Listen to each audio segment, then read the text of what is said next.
Ghosts don't rest. Tyler Rake was supposed to be dead. That's what the world thought. That's what he thought too when he tumbled from that bridge in Dhaka, bleeding, broken, and barely breathing. But fate, or something crueler, had other plans. Hidden in a remote Austrian cabin, Tyler healed in silence.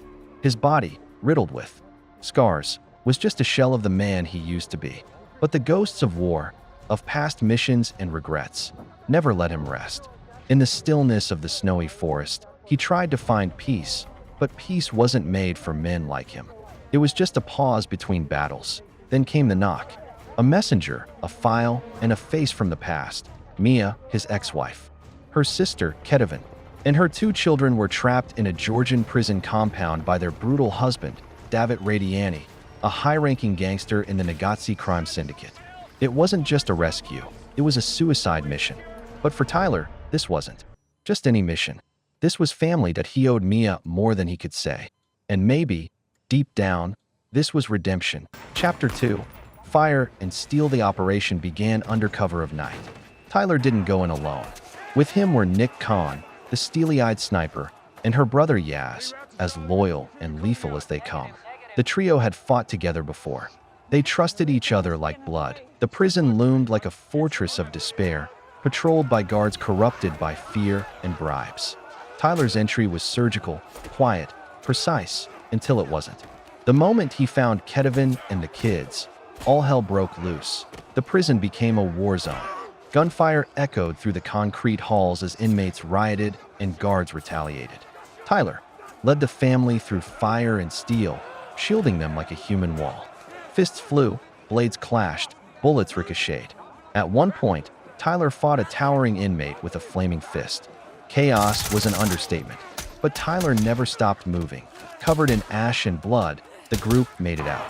The extraction had begun, but their escape was far from over.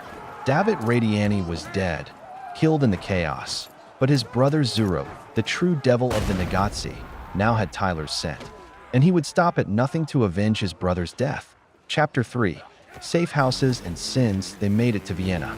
In a discreet safe house, Tyler tried to keep Ketavan and the kids calm.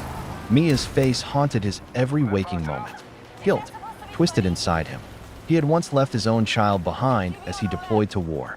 Now he was trying to make amends, saving someone else's, but the quiet didn't last.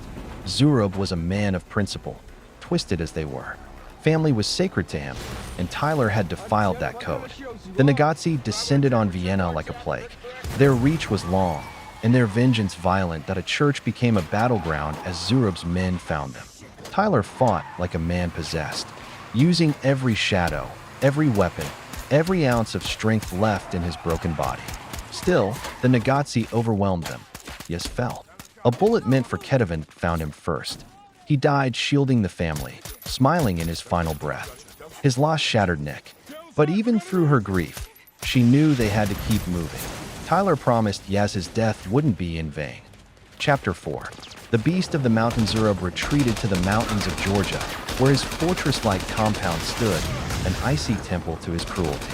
He held Ketavan's teenage son, Sandro, hostage, manipulating the boy with fear and twisted ideas of family honor. Sandro, caught in the trauma of witnessing his father's death, started to question Tyler's intentions. Zurab poisoned his mind, feeding him half-truths. Blood runs thicker than justice, he said. Tyler was the killer, the outsider, the enemy, but Tyler understood pain. He understood losing family and the rage that came after. He saw himself in the boy's eyes. All he wanted was to get them all out alive, and for Sandro to forgive himself before it was too late. The final confrontation was inevitable. Tyler, Nick, and Ketavan infiltrated Zurab's mountain base in a final desperate bid to rescue Sandro. Snow crunched beneath their feet as explosions lit the sky. One by one, Zurab's guards fell. And then it was just Tyler and the devil himself. Chapter 5. Brothers in Blood. Zurab wasn't just a villain. He was a mirror, a man shaped by loss, driven by loyalty, bound by blood. He blamed Tyler for everything. For David's death. For breaking the chain of their brotherhood. For corrupting his nephew. The final fight was primal no guns. No tricks. Just fists, knives, and rage. Zurab and Tyler bled across the snow, each blow echoing years of pain. Tyler's ribs cracked. Zurub's eyes swelled shut, but neither gave up. Then, as the sun broke through the mountain fog, Tyler gained the upper hand. He stood over Zurub, panting, bleeding, and he made a choice that he didn't kill him. Not out of mercy, but out of understanding. Tyler knew that killing him wouldn't end the cycle, but fate didn't need his permission. Zurub pulled a hidden gun. Bang! Tyler fell to his knees, but Nick was faster. 2 shots. Zurub was dead, and Tyler, barely alive. Again, Chapter 6. A second sunrise. Months passed. Tyler survived, patched up again. This time in a government facility, a quiet cell that smelled of antiseptic and consequence. But freedom came unexpectedly. A man in a suit offered him a new mission, a new war, another extraction, another life to save. Tyler looked through the window at the rising sun that he could say no. He could disappear, live for himself. But then he thought of Yaz, of Ketavan, of Sandro, of the boy he lost, and of the people still trapped in places like those prisons and fortresses. Tyler Rake was many things. A soldier, a killer, a ghost, but, above all, he was a man who kept pulling people out of the fire, even when he was already burning.